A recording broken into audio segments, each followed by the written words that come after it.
Welcome back to Kesi Corner. So today I want to talk about the pros and the cons of living in a DHS shelter. This is not to judge anybody or to persuade you to do anything. I just want to give real life perspective so that you know what to expect. So first, let's dive into the pros. The first thing is that it solves the immediate housing crisis. If you have nowhere to go, a shelter can provide immediate placement so that you and your children don't have to be on the street. Number two, it provides access to resources. You may gain access to housing specialists, childcare support, referral. Number three is that it provides stability while rebuilding. For some families, it gives you time to regroup, right? You can save money, you can look for housing without feeling pressured. You can start going to school, you can rebuild financially. And lastly, it can lead to permanent housing.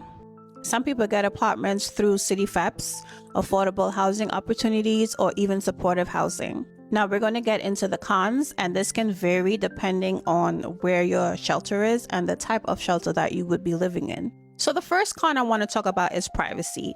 Most people don't know this, but even if you do have your own space for you and your family at a shelter, all of the staff has keys and they can access your apartment at any time for different reasons. Some of the reasons they may enter will be for like wellness checks, inspections, maintenance. Even if you're not in the apartment, they can access it.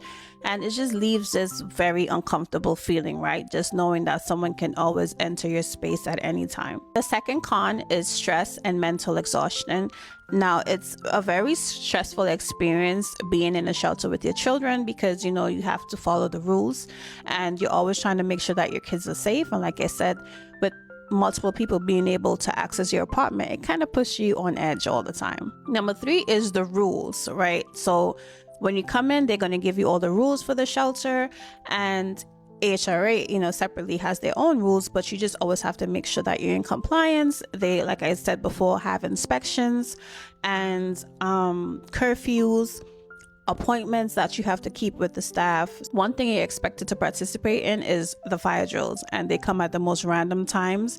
It can be 3 in the afternoon, 7 at night, or even 2 in the morning. That is a very stressful situation to be in bed, your kids are sleeping, and then the alarms go off at 1:30 in the morning and you have to rush and go downstairs for this fire drill. Number four is the waiting process. There's a lot of waiting that happens while you're in a shelter.